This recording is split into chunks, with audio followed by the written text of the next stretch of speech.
Hi guys, we are starting unit 2 of the semester today. So chapter 4 is the first chapter of the second unit.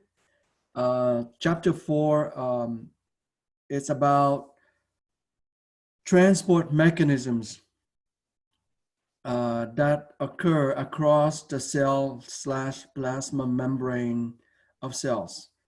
Um, so we're going to go over specifically the different types of transport mechanisms. So transport mechanisms that require energy and transport mechanisms that do not require energy. So to briefly introduce the gist for the lecture, there are passive transport mechanism and passive transport mechanism. There are three examples, three types: simple diffusion, facilitated diffusion, and the third type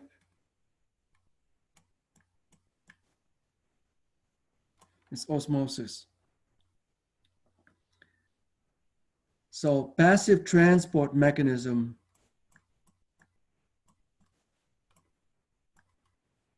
do not require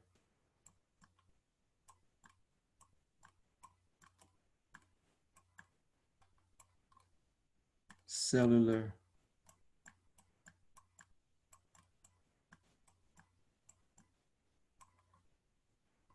energy.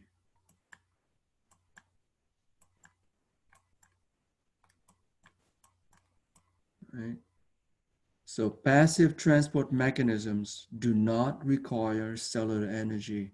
And when we say cellular energy, in this context, we are referring to ATP.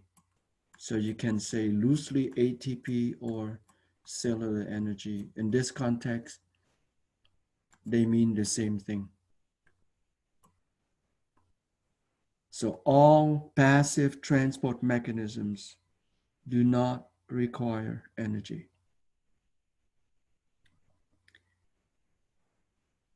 And the other one, the active transport mechanism,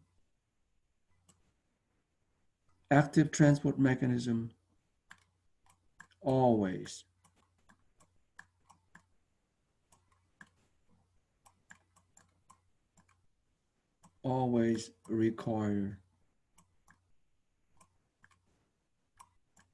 you guessed it, cellular energy, CE/ATP, okay?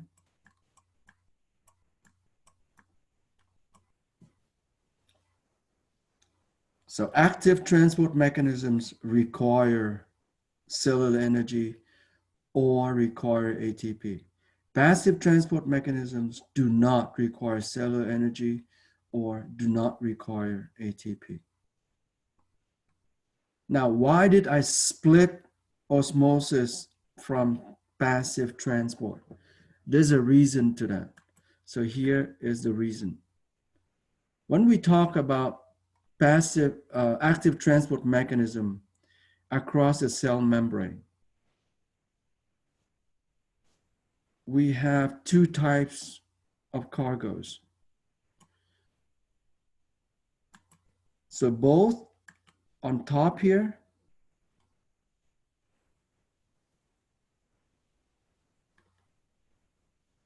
we are talking about transporting solutes across the cell membrane. Right, so when the cell transports solutes, it can use simple diffusion, facilitated diffusion if it relies on passive transport mechanism. It can use primary active transport, secondary active transport, or bulk transport when it requires, ATP. In both cases, we are talking about solutes being transported across the plasma membrane. But when we talk about osmosis, it's unique. Osmosis, we are talking about the transport of the solvent across the cell membrane.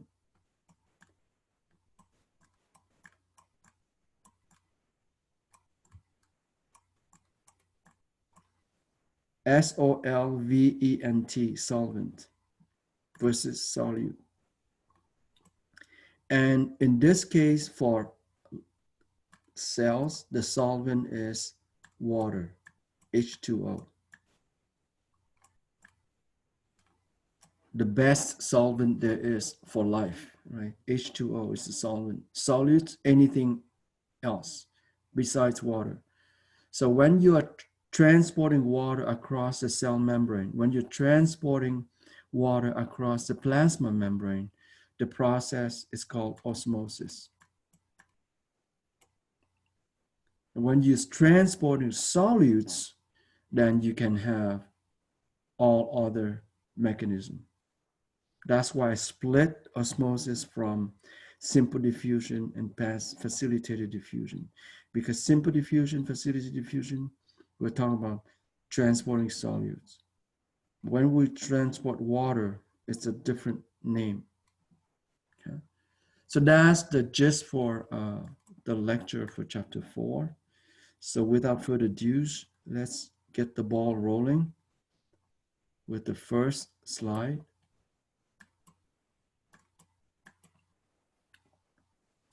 So we talk about, the first one is simple diffusion. Again, simple diffusion is an example of a passive transport mechanism.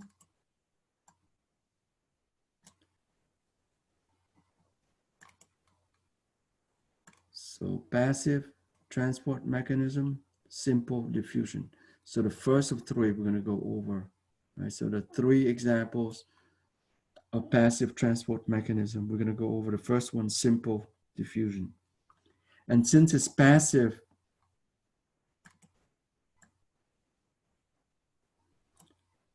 ATP is not required. Cellular energy is not required. So if there's no energy requirement, the next question is, what is the incentive? What is the engine? What is the motor driving this passive transport mechanism? Because in nature, nothing happens for free. There must be a reason. There must be an incentive. And that reason, that incentive, driving passive transport mechanism, in this case, driving simple diffusion, the incentive is called concentration gradient, delta C. So when we talk about gradient, it's always, it goes from high concentration gradient and it moves to low concentration gradient, right? So always, when we talk about a gradient, it's always from high going to low. So this is high concentration here. It's moving to another compartment, lower concentration. That's why you see here the arrow moving from the site number 1. It moves to site number 2. Driven by concentration gradient. And ultimately, when equilibrium is reached, like when site 1 and site 2 have the same concentration, then there's no more net flux. In other words, the net flux, NF, equals 0. What do I mean by net flux? So in other words, for every molecule that moves from site 1 to site 2, there's another molecule that will move from site 2 back to site 1. If there's 2 from site 1 to site 2, then there's 2 from site 2 to site 1. So at equilibrium, net flux equals 0. And that happens when both sides have the same concentration. Half a molar on site 1, half a molar on site 2. And in that case, you have a net flux equals to 0.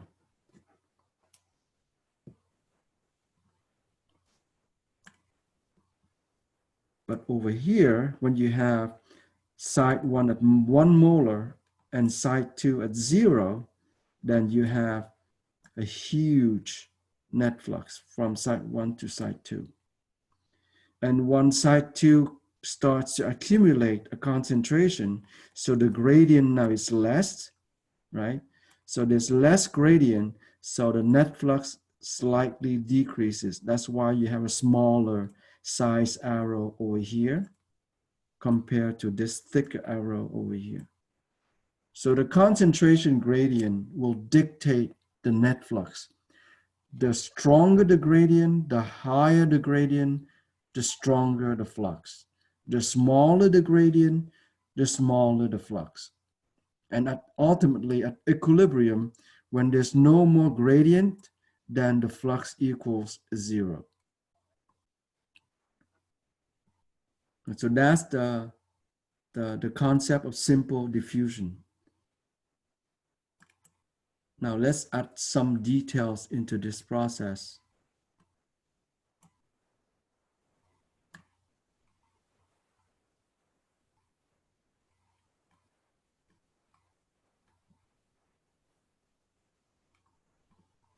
Right. So remember, we're talking about transport across the cell membrane. And we learned previously that the cell membrane is basically built from phospholipids, right? So the cell membrane / plasma membrane, this is based on phospholipids. So this is basically fat, so lipid base.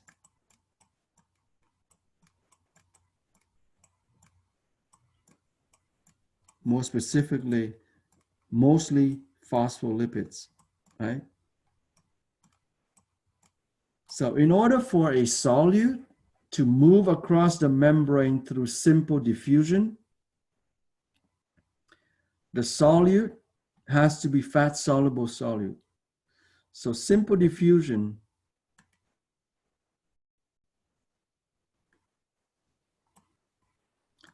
transports fat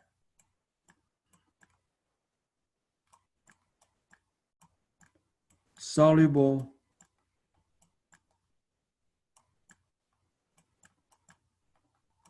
solutes, meaning solutes, chemicals that are compatible with lipids.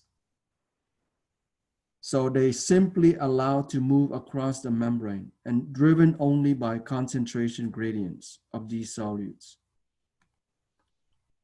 Right, so the concentration gradient of the fat-soluble solutes drive their transport across the membrane. Since they're compatible with fat, they can move through the membrane. So because of that, you don't need proteins at the membrane to facilitate their translocation, right? So just with only the phospholipid bilayer, if you have a chemical that is fat soluble, that chemical will move through them across the membrane, driven only by the concentration gradient of that particular fat soluble chemical. Okay, so simple diffusion transports fat soluble solutes across the cell membrane, across the plasma membrane. And the incentive, the driving force, is concentration gradient. Now, what if the solutes are not fat soluble? What if the solutes are water soluble? Which brings us to the next slide. Right? So here, it addresses that question. So if you have hydrophilic solutes, so let's break that word down, hydrophilic. Hydro means water, and philic means loving, right? So in other words, hydrophilic solutes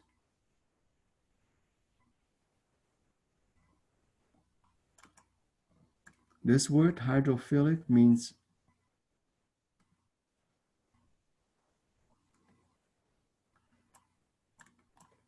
water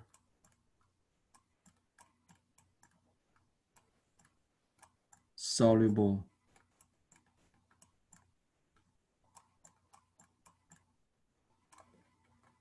oops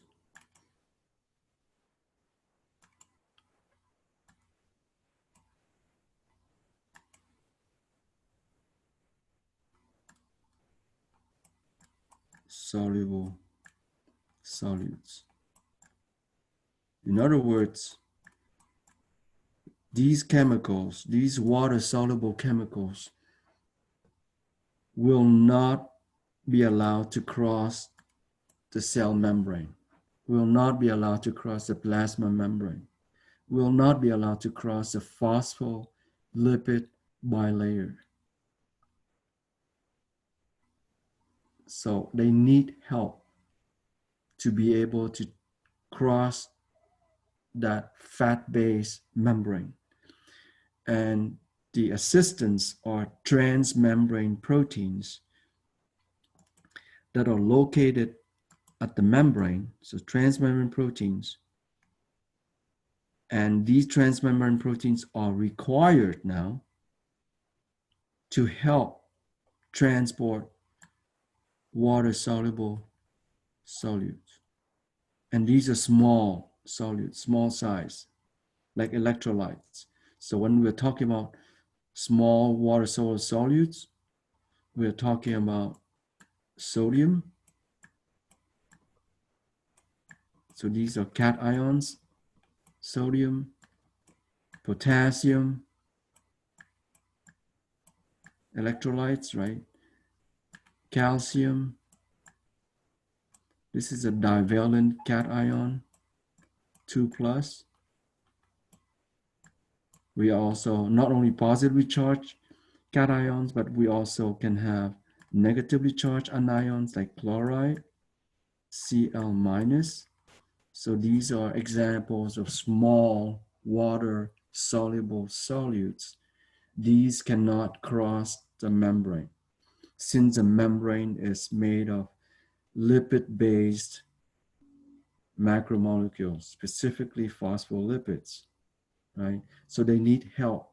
And these channel proteins, these transmembrane proteins are actually channels. They have a pore, P-O-R-E.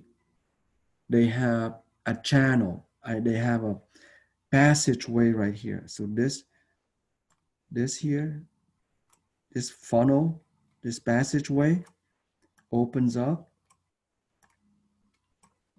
and then cations can flow through it, right? Can flow through here to get in. For example, sodium. Sodium can get in, right? Same thing, calcium can get in.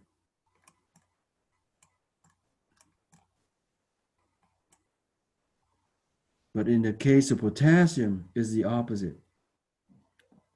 Potassium is, instead of getting in, they're getting out.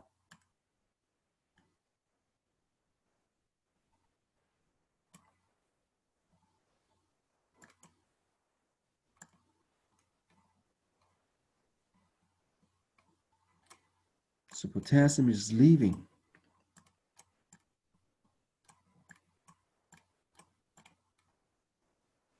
Mm.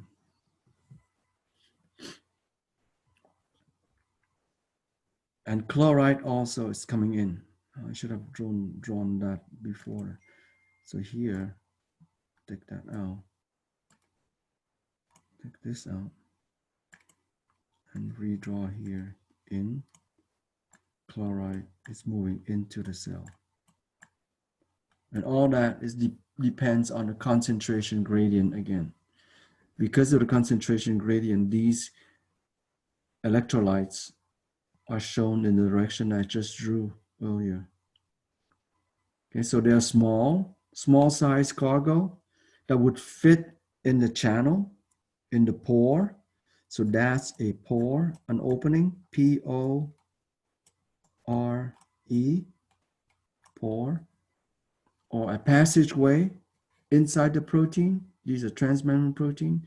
When they open up, there's a hole that basically opens up, and both the outside world, this is outside the cell, and this is inside the cell, becomes continuous, and then the electrolytes can move in or out depending on the concentration gradient. Now the next question is, what if the solutes is water soluble, right? But they're not small. They're not small like electrolytes. What if they're bigger than the pore? So that passageway, it's limited in terms of size, right? What if we have large?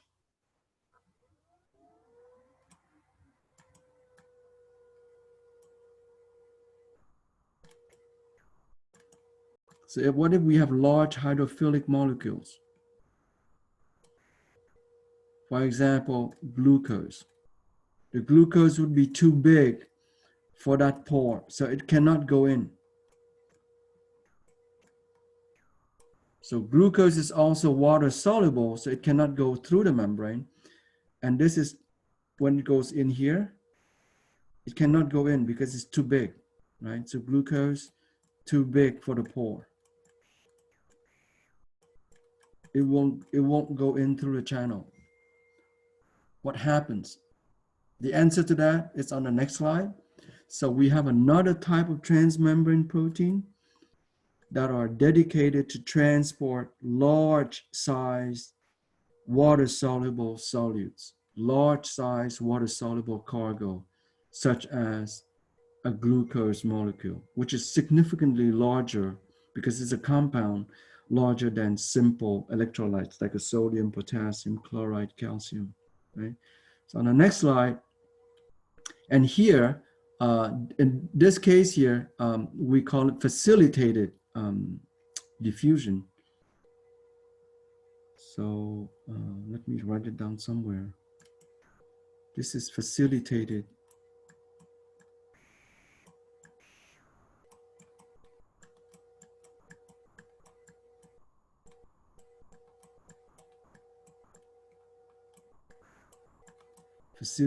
diffusion. It's not simple diffusion because we require transmembrane protein.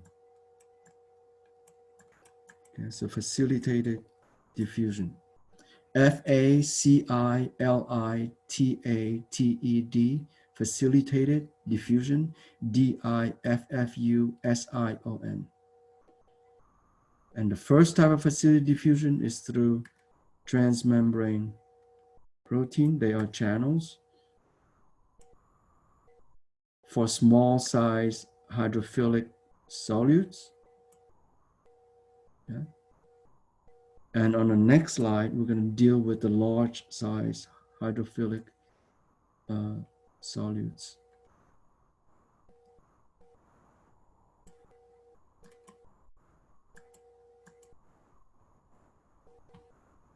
I'm getting ahead of myself, so we're still under facilitated diffusion, specific ionic species. So transmembrane protein are required. So you have here, these are transmembrane protein. This is a protein here. So this is a complete protein working as an ion channel like that. So this showing you its structures. So from the beginning of protein and the amino terminus, the beginning of the protein, and the carboxyl terminus, the end of the protein. So you have the beginning here and the end of the protein here, going through the membrane multiple times. And when they come together in terms of the tertiary structure, they have an opening here. So they can shut the opening or they can open up the opening. So when they shut the opening, nothing fluxes through, nothing goes through. But when they open up, you see the pore right here. You can see inside the cell. So that opening, this is where small size water soluble solutes will go through that hole, right? That opening, that channel, that passageway, to connect, to go from outside of the cell to inside the cell or vice versa, leaving the cell, moving from the inside to outside, depending on their respective concentration gradient. So again, the beauty about this is channels are selective to the specific ionic species. For example, there are channels that allow cation to flux and channels that allow anion to flux. Anion means negatively charged and cation means positively charged. Cation and ion, right? And like I've said earlier, transmembrane protein are required. And this is an example of facilitated diffusion that I wrote earlier.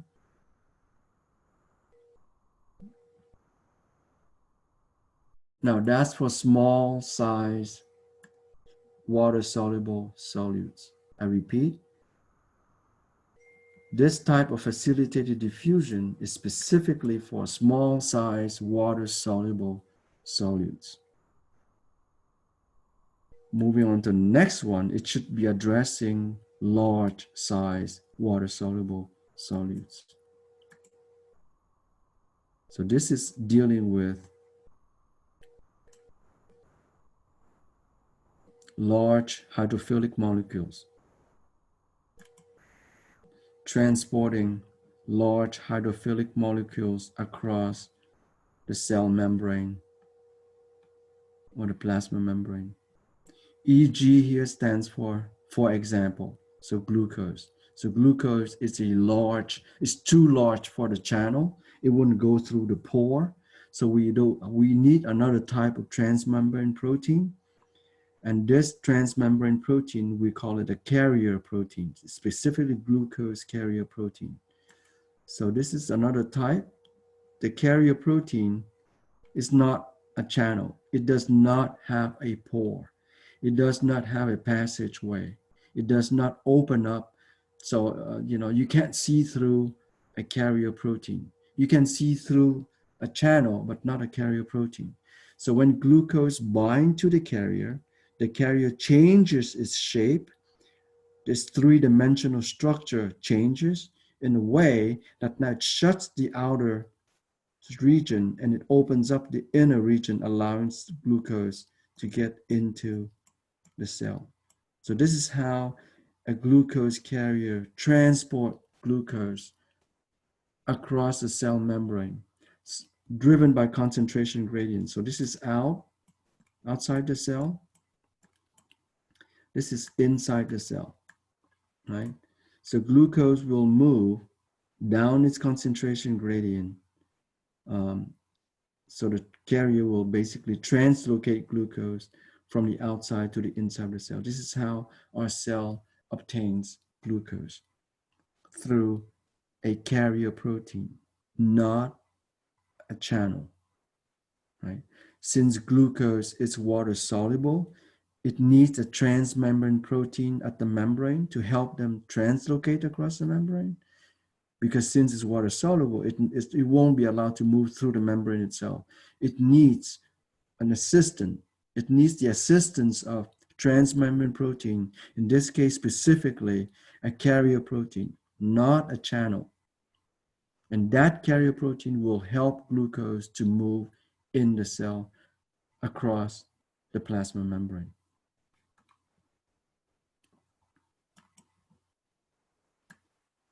It is still under facilitated diffusion. It is still driven by concentration gradient. The only difference is the transmembrane protein is not a channel. The transmembrane protein is a carrier protein.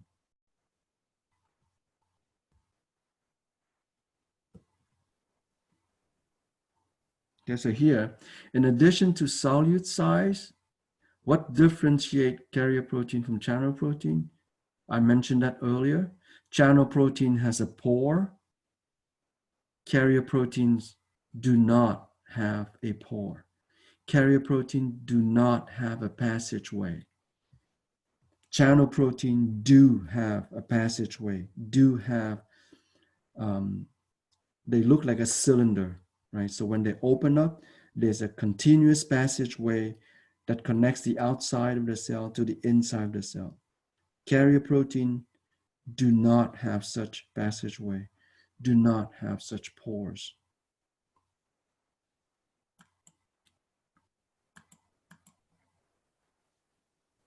Now moving on to active transport. Now all active transport mechanisms require transmembrane protein.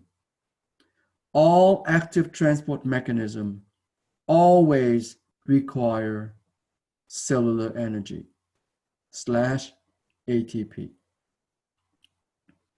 An active transport mechanism is much more selective than passive transport mechanisms. It has a stronger say, if you will, of what comes in and what goes out of the cell across the plasma membrane. And the driving force here on the active transport mechanism, the driving force is cellular energy. The driving force is ATP. So since the driving force is energy, active transport mechanism can allow the solute to go against its concentration gradient, meaning it is possible for a solute to move from a high concentration, the opposite, from the low concentration into a higher concentration area, right? Passive transport mechanism is driven by concentration gradient, meaning it is always moving from high concentration to low concentration. But under active transport, since active transport is not driven by concentration gradient, active transport mechanisms are driven by cellular energy / ATP. They can move a solute against the solute's concentration gradient, meaning they can transport that solute from a low concentration into a high concentration, right? So that's what I meant here when I say it can go against concentration gradient.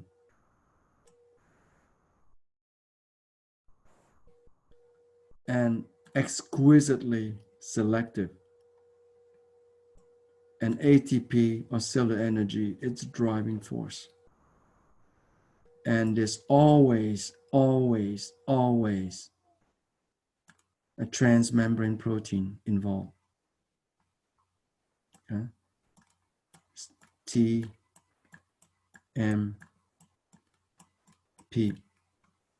transmembrane protein.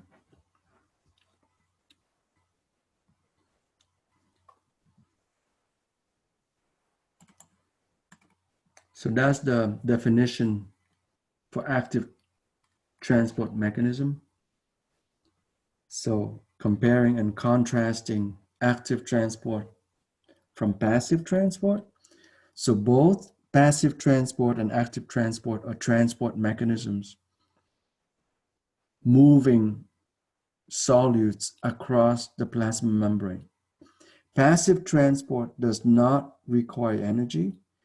Passive transport mechanisms are driven by concentration gradient of the solutes being transported. Active transport mechanisms always require cellular energy, always require transmembrane protein at the cell membrane. And the driving force here is ATP or cellular energy. An active transport mechanism can go against the concentration gradient of the solute being transported across the plasma membrane.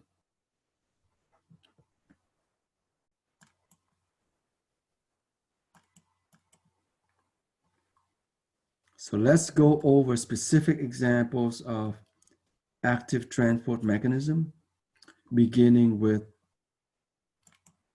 the primary active transport mechanism. The reason what we call primary, we also have a secondary active transport mechanism.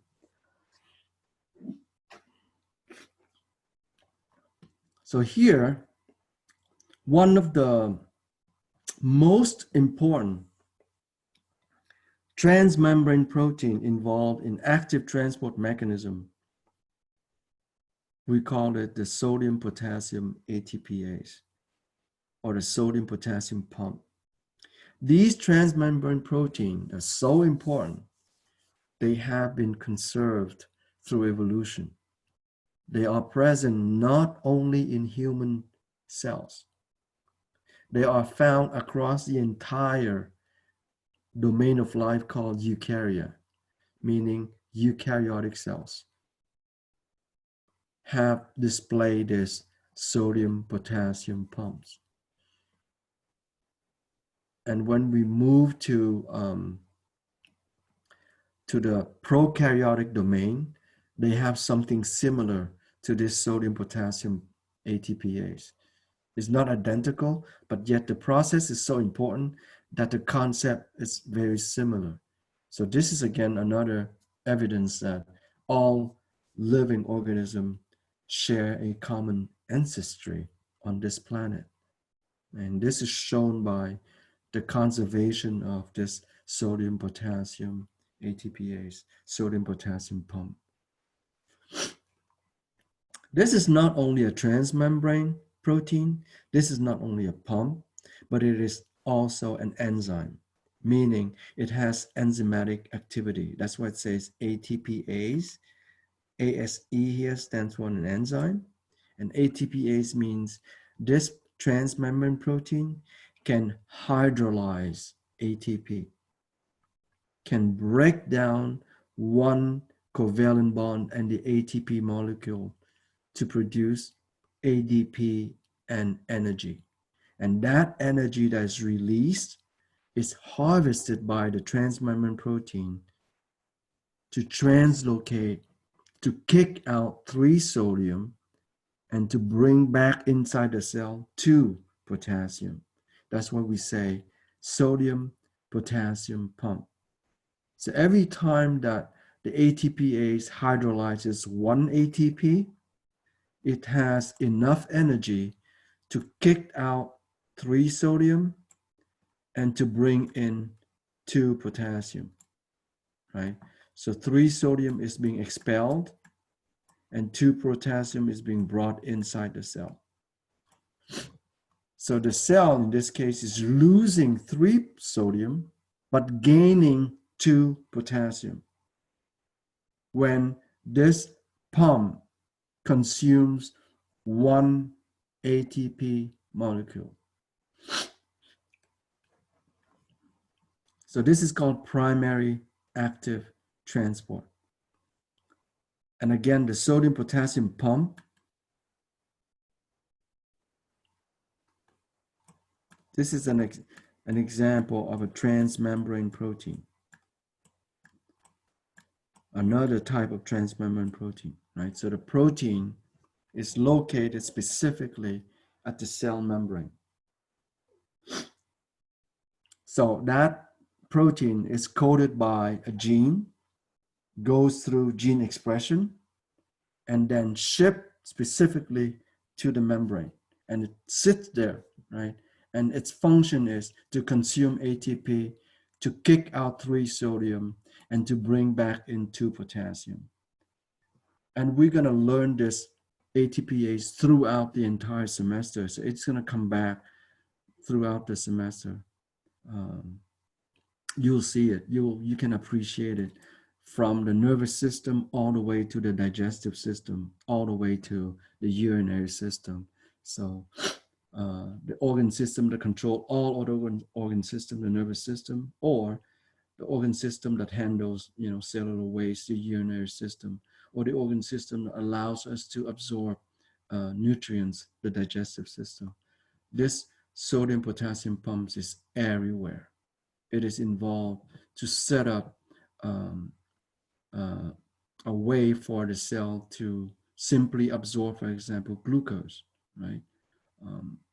So this is a tremendous transmembrane protein having one of the most important function. And some cells use up to half of all of its energy, almost half of all the cellular energy, almost half of the ATP molecule at the disposal to maintain this homeostasis of sodium concentration by using this pump. So this pump in some cells, for example, in our kidneys, spend half of all the energy to basically to maintain this sodium, this important electrolyte. So this ATPase is a very, very expensive transmembrane protein. It consumes ATP to basically expel 3-sodium, bring back in 2-potassium. And that's an example of primary active transport.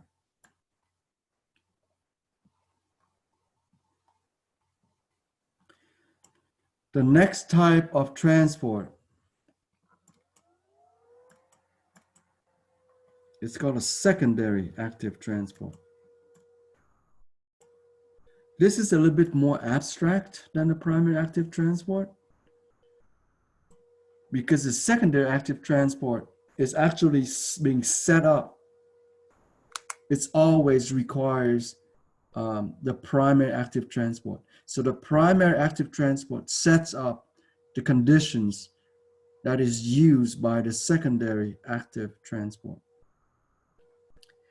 And in the case of secondary active transport, you can transport 2 different types of cargoes, 2 different types of solutes. In this case here, for example, this secondary active transport is transporting glucose, one type of cargo. Simultaneously, it is also transporting sodium, right? So this is sodium.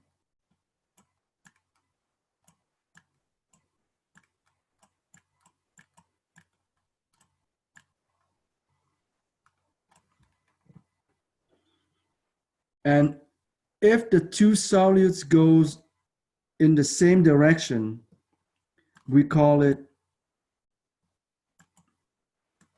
co-transport,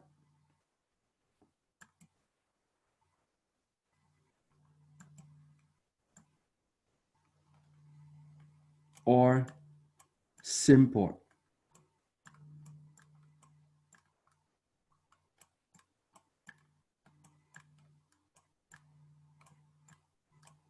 So you can say co-transport or symport up here, right? So the solute goes in the same direction. Glucose goes in, sodium goes in, or it can go out. So if the solute, both of them go out, it is also symport. So it has to be the same direction. So you can either go in, all the solute go in, or both solutes go out, that's symport. If they go in opposite direction like here, right? So this is in, going in, but then this is going out. Then you have counter transport.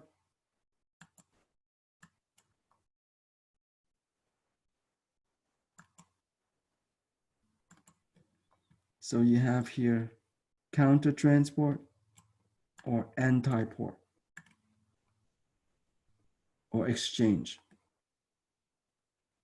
Here, this is opposite direction.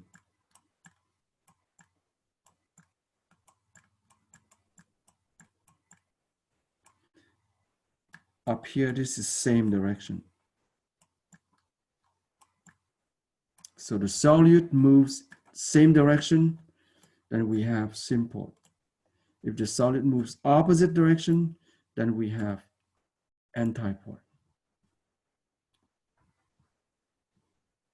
So that's the basic definition. Now let's go over how does it work, right? Unfortunately, this part here, your book does not does justice to this beautiful mechanism, because the book, maybe for simplicity, does not show you the requirement for this to work. So in other words, you need to, this is showing you step 2. Step 1 has been, omitted by the book. So imagine there's a sodium potassium ATPase right here. And this is requiring ATP that we learn. And what's going to happen is the ATPase kicks out 3 sodium,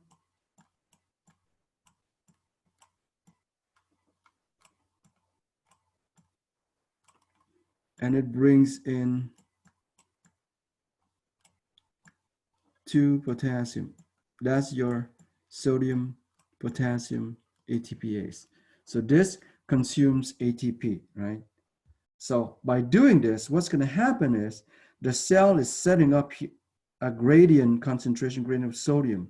So there's going to be very little sodium concentration inside the cell, because the ATPase, the sodium potassium ATPase, is kicking out sodium, and it's making a lot of sodium outside of the cell.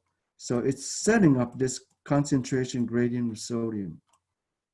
And that concentration gradient helps the sodium, this one, to use this transporter to get in. So when sodium gets in by this sodium glucose transporter, glucose hits a free ride. So here, this here is free ride for glucose.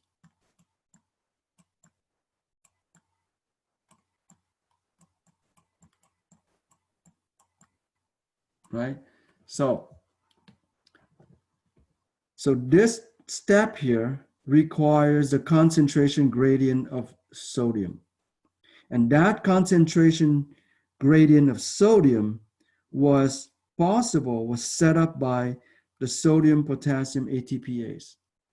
Again, one more time, the sodium potassium ATPase consumes energy to set up a sodium concentration gradient of sodium across the cell membrane. That concentration gradient of sodium uses the sodium glucose transporter or sodium glucose symporter to bring sodium back into the cell. When that symporter, sodium glucose symporter, brings sodium in, it also brings glucose in. So glucose just, gets a free ride along with that sodium through the sodium glucose transporter. So this is how cells obtain glucose in the process. So, and this is important, guys. This step is critical, and here's why it's critical. When sodium gets in, this is driven by concentration gradient. So this step, this particular step here, no energy is required, right? So here is no cellular energy or ATP is required to drive this step. This step is purely driven by the concentration gradient of sodium. So sodium simply goes down its concentration gradient, right? So this transporter, sodium glucose transporter, transports sodium down its concentration gradient. But glucose gets a free ride. Not only that, glucose goes against its concentration gradient. Inside the cell, the concentration of glucose is higher than outside, yet glucose still gets in because that glucose is required by cells. So this step here is, there's no cellular energy required, but this step will not happen if ATP is present. So ATP consumes energy to set up the sodium concentration gradient of sodium. Outside is large, inside is small.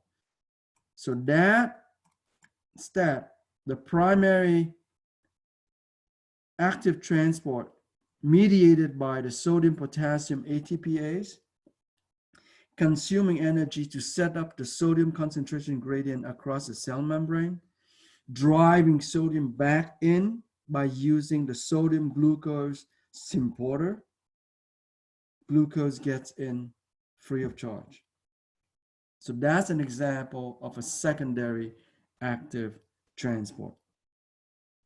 In this case, co-transport, because sodium and glucose both goes in the same direction. Both are going into the cell.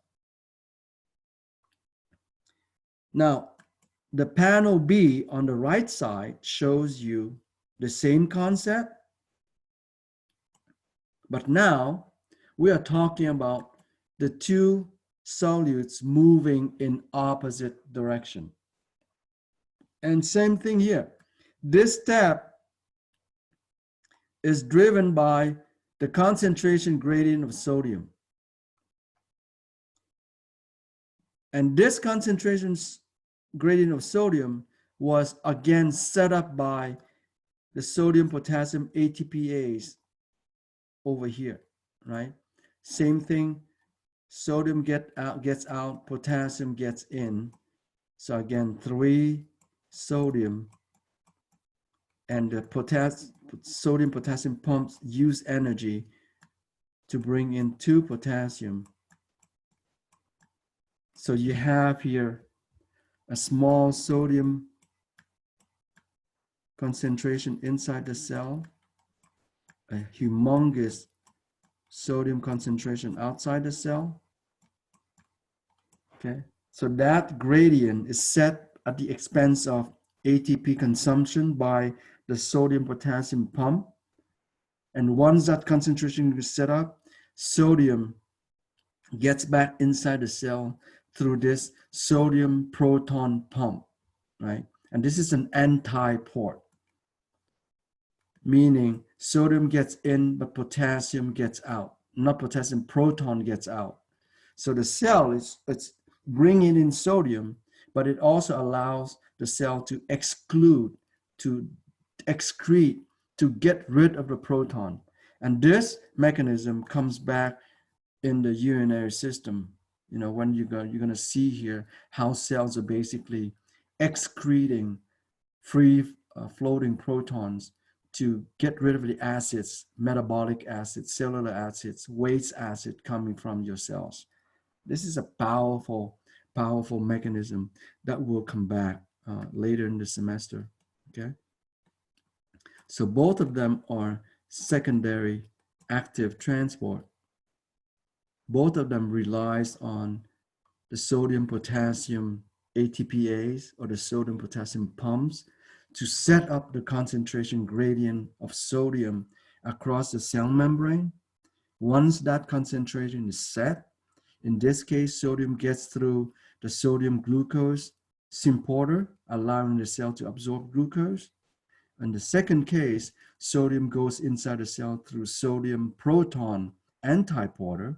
In other words, the cell obtains sodium, allowing the cell also to excrete, to lose protons.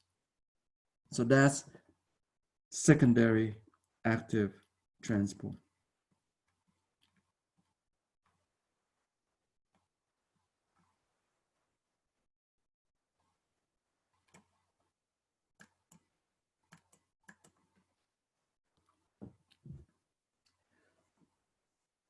Moving on to osmosis, passive transport. In this case here, moving back to passive transport, but now we're talking about transporting a solvent across the membrane and not the solute. So again, the same thing. If it's a passive transport mechanism, it is driven by concentration gradient. In this case, the concentration of water, right? So passive transport, no energy required. Water moving across the membrane, driven by concentration gradient of water. Again, meaning high concentration, moving down to low concentration.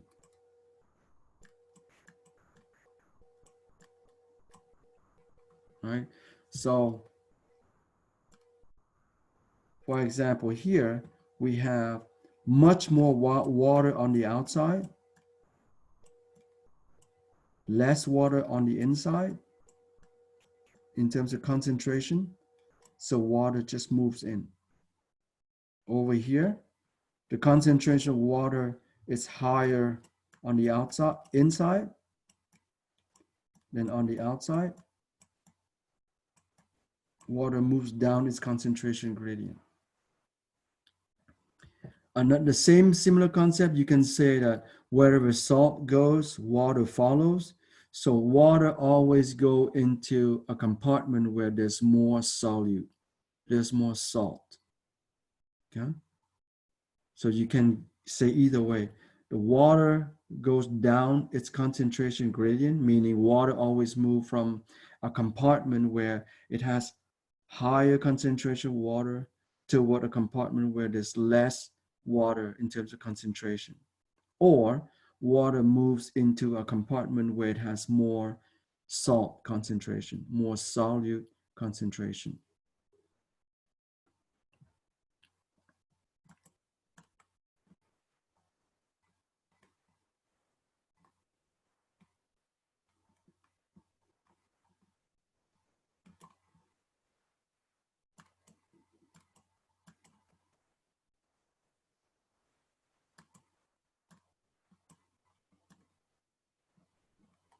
Now, the concept of osmolarity, this is to have a way to express the concentration of particles in solution. And what it means is these solute, for example, you have some solute that are not dissociated in water. So glucose stays as the same. So you have 1 molar of glucose is the same as 1 osmolar of glucose. But some solute, for example, sodium chloride, they dissociate in water. So let's say 1 molar of sodium chloride, it becomes 2 osmol because there are 2 particles here now contributing to lower the concentration of water. So you have NaCl. When you put them in water, they dissociate into Na plus Cl minus, right? So you have here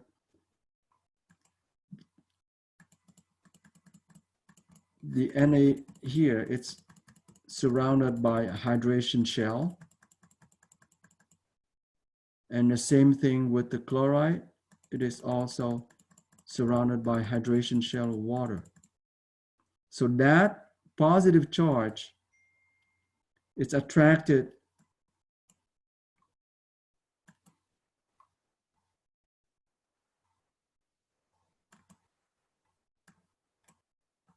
to the negativity on the oxygen molecule.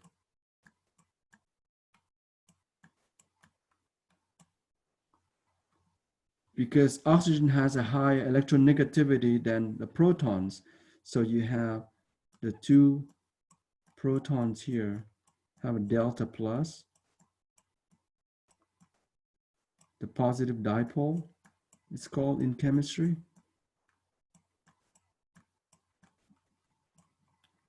Whereas the negative charge here is attracted to the hydrogen of the water because the hydrogen has a positive dipole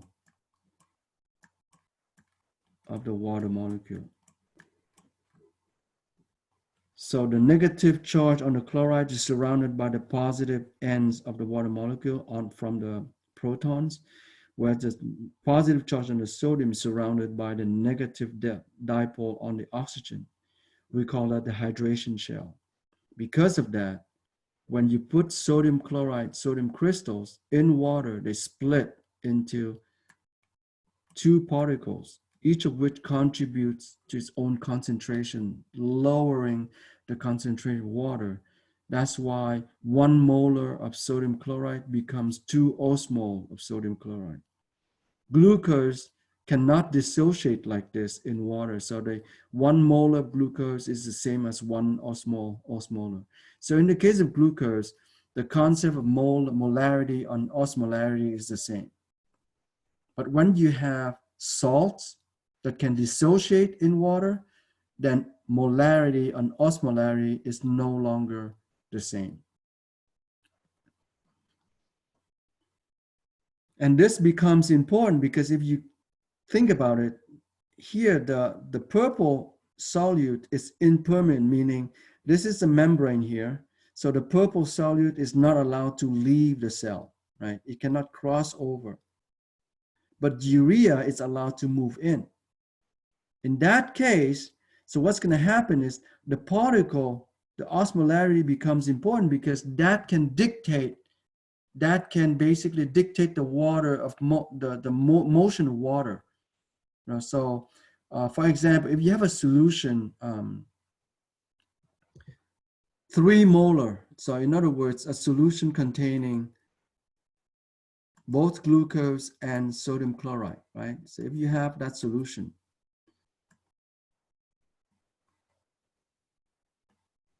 so you have 1 molar solution. So in that solution, you have 1 molar glucose and 1 molar sodium chloride. When you put that in solution, it becomes 3 osmol because you have 1 osmol from glucose, 1 osmol from Na plus, and 1 osmol from Cl minus. Right, so that's the concept between molarity and osmolarity. Okay. So when we have solute that can split, then we have the concept of osmolarity. If we have a solute that cannot split in water, then osmolarity and molarity is the same.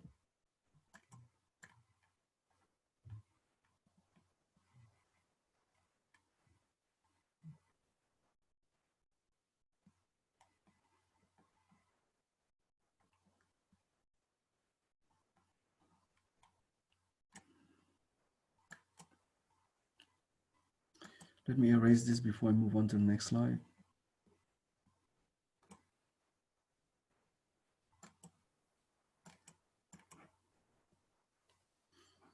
So this showing you the concept again.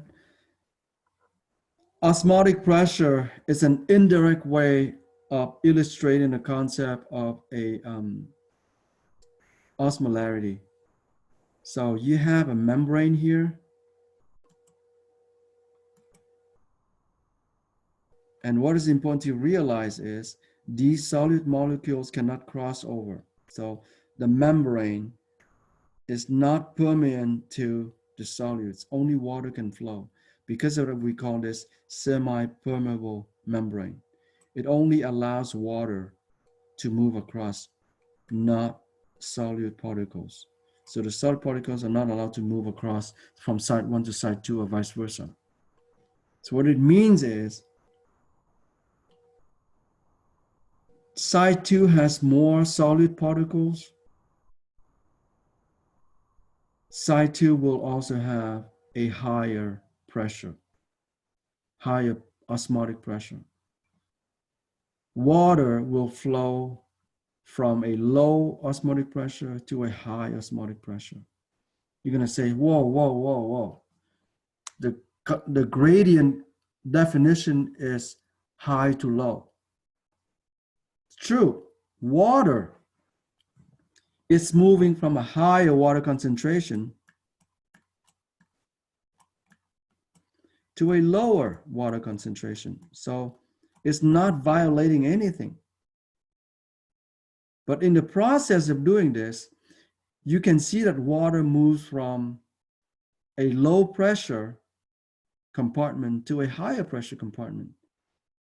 So the high osmotic here has a higher attractive force water moving in. So it can basically have a stronger suction. It sucks water in. It takes water from side 1 and it translocates water into its side 2. We call it concept osmotic pressure.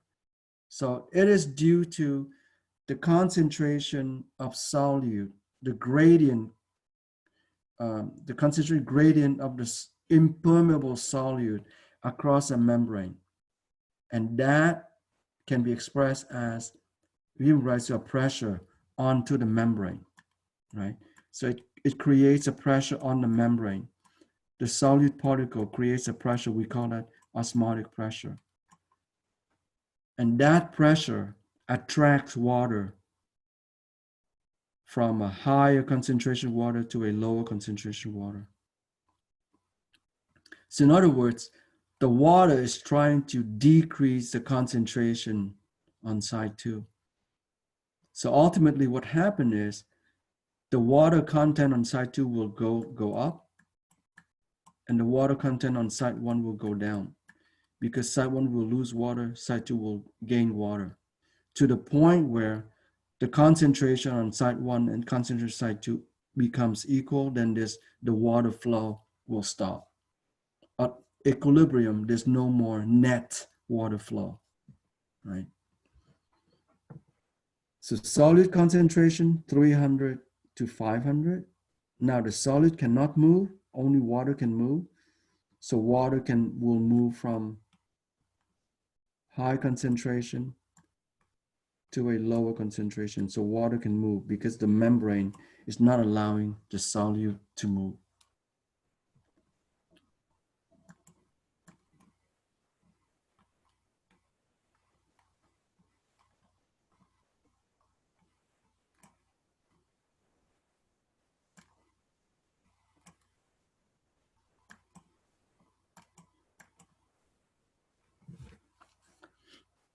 Tonicity. It's the same concept. So if you have a semi-permeable membrane, there are some solute that cannot leave the cell, whereas water can move in. So the concept, it's called, if you have an isotonic solution means just inside the cell, the solution inside the cell has the same solid concentration as the outside the cell. So if you put a cell in an isotonic solution, the volume of the cell will not change. So if you have a beaker here, and you put the cell here, and you have the water. So if you have a hypertonic solution, right? So the solution is hypertonic, meaning there's more salt on the outside. What's going to happen is the cell will lose the water. Water will move out. Wherever salt goes, water follows. So in that case, the cell will shrink. So if you put the cell in a hypertonic solution, the cell will lose water. Water will leave the cell, go into this extracellular solution. In the process, when the cell loses water, the cell shrinks and it will die. What happens to the opposite condition where you put the cell in a hypotonic solution? If that's the case,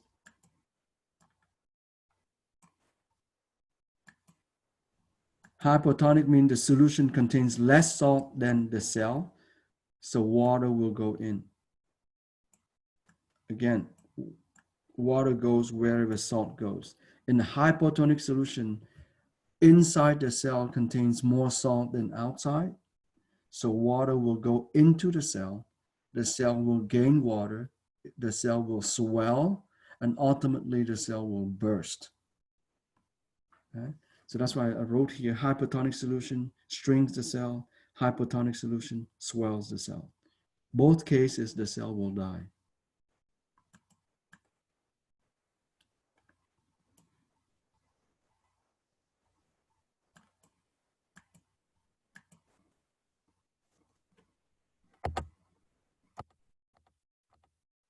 Let me go back on the active transport.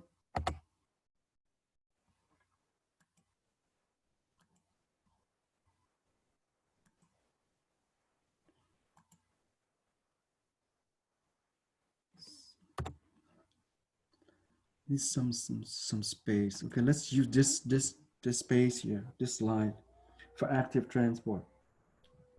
For active transport, we talk about primary active transport and secondary active transport. There's also another transport. I mentioned a vesicular transport somewhere at the beginning.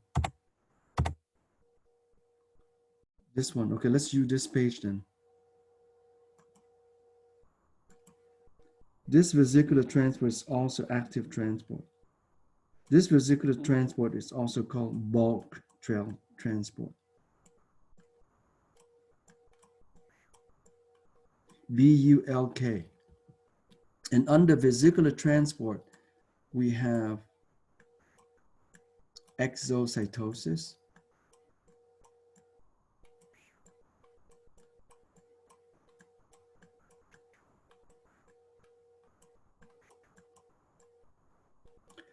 exocytosis means when the cell needs to export something. Exocytosis, like a neuron when it exports neurotransmitters, right, through exocytosis. So neurons, when they release neurotransmitters, more specifically, when axon terminals of neurons release their neurotransmitters, these axon terminals relies on exocytosis. This is an active transport mechanism. It requires cellular energy. It requires ATP. Okay, so when the cell exports some type of specific cargoes, and it uses exocytosis. The opposite is called endocytosis. When the cell imports something, endocytosis. And under endocytosis, there are specifically 3 types of endocytosis. There's a pinocytosis. Pino, P-I-N-O, and the word cytosis. One word, pinocytosis. There's phagocytosis. Phago and the word cytosis. Pino, P-I-N-O, cytosis. Phago, P-H-A-G-O, cytosis, one word. Pinocytosis is when the cell is known as cell drinking. When the cell brings in a large volume of water containing dissolved electrolytes, right? So when the cell is importing a lot of solvent containing solutes, we call that cell drinking. Phagocytosis is known as cell eating. When the cell is importing, for example, the entire bacterium, the entire bacterial cell, like a macrophage, when it eats up the entire bacterial cell, it relies on phagocytosis. When the cell brings in, for example, a viral particle or a virus, that's through phagocytosis, cell eating. So both cases, we are talking about a humongous cargo. This is large size imports, right? And the last one, the most expensive one, this is transporting VIPs, if you will, like when the cell is transporting in insulin, right? This is a very important chemical messenger used by the endocrine system that we call hormones. Insulin helps body cells to absorb glucose. So it doesn't matter how much glucose you have floating in your vascular bed, in your blood vessels. If you don't have insulin, the cells cannot absorb glucose.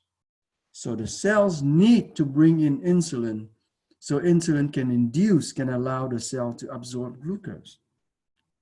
And when insulin shows up at the front door of our systemic cells, of our body cells, the body cells bring this VIP in. It brings this insulin inside themselves, and that mechanism is called receptor-mediated endocytosis. The most expensive, the most selective transport mechanism of all. The receptor-mediated endocytosis. The word receptor, receptor hyphen mediated, mediated. So receptor-mediated, the word endocytosis. The most exquisitely specific, the extremely expensive, but that's for transporting only extremely important cargoes, extremely important chemicals. In this case, a very important chemical messenger, insulin. And on this note, I'm going to end here chapter 4. And in the meantime, study well, stay safe, be healthy, be happy. Until next time, take care.